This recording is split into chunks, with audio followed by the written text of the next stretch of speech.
Perkenalkan nama saya Sakila Liradika Putri. Selamat datang di kelas interaksi manusia komputer pada hari ini. Hari ini kita akan membahas konsep User UX dalam desain interaksi serta bagaimana kita bisa memanfaatkan pola desain dan sumber daya open source. Topik yang menarik bukan? Wah, menarik banget, Bu Lala. Tapi sebenarnya saya masih belum paham apa itu Agile UX. Mungkin Bu Lala bisa jelaskan secara sederhana. Tentu Ilham, User UX adalah pendekatan di mana kita menggabungkan metode desain UX atau user experience dengan prinsip agile atau pengembangan tangkas. Ini memungkinkan desainer UX untuk menciptakan desain yang baik sekaligus cepat beradaptasi dengan kebutuhan bisnis yang sering berubah. Namun, di Agile UX, desain dilakukan secara bertahap dalam siklus-siklus pendek yang biasanya disebut dengan iterasi. Berarti desainnya dikerjakan sedikit demi sedikit ya, Bu. Misalnya dalam 2 minggu kita hanya fokus pada 1 atau 2 fitur. Tepat sekali, dalam Agile UX, setiap interaksi atau sprint biasanya berdurasi 1 hingga 2 minggu.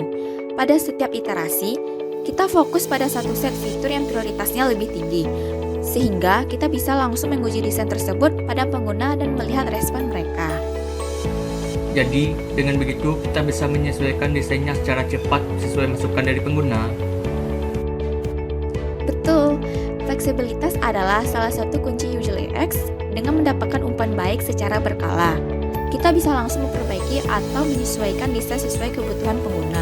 Jadi, bukan hanya efisien waktu, tapi desain kita juga jadi lebih tepat sasaran. Kalau begitu, pasti banyak kolaborasi antar tim ya, Bu. Misalnya, tim desain harus sering berdiskusi dengan tim pengembang.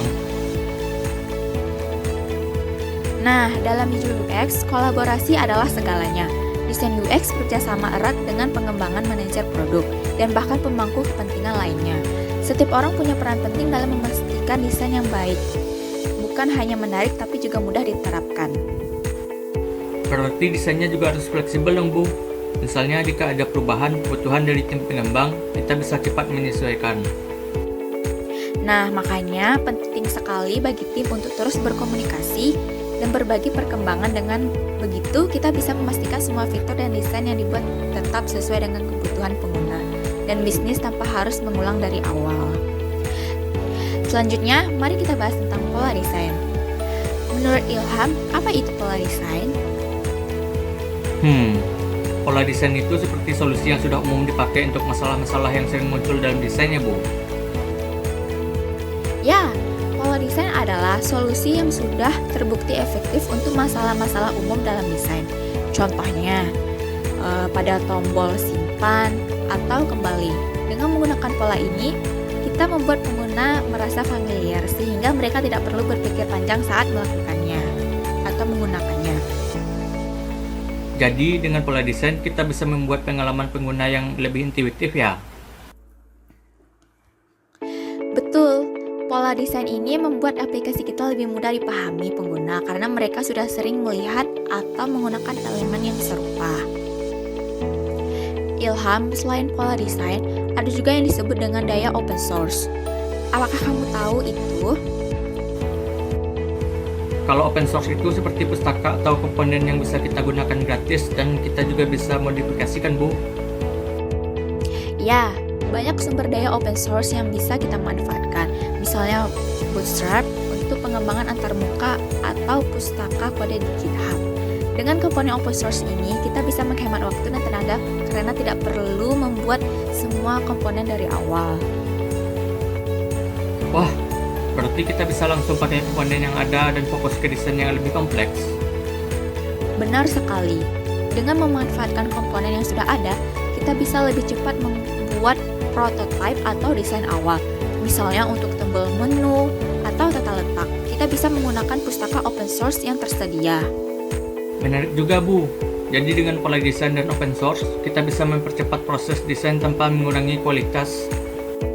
Ya, dengan keduanya, kita bisa menghasilkan desain yang lebih cepat, hemat waktu, dan tetap menjaga pengalaman yang lebih baik.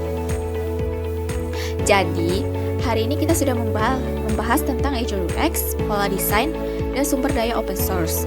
Semua ini adalah elemen penting dalam desain interaksi, terutama dalam dunia industri yang dinamis dan cepat berubah. Terima kasih penjelasannya, Bu Lala. Saya jadi lebih paham bagaimana caranya membuat desain UX yang fleksibel dan efisien. Kolaborasi, pola desain, dan memanfaatkan open source terasa sangat penting ya. Sama-sama Ilham, ingat, dalam desain UX, fleksibilitas dan pemahaman mendalam akan kebutuhan pengguna itu kunci keberhasilan. Sampai jumpa di kelas berikutnya, semoga kamu bisa menerapkan. Pasti Bu, sampai jumpa lagi.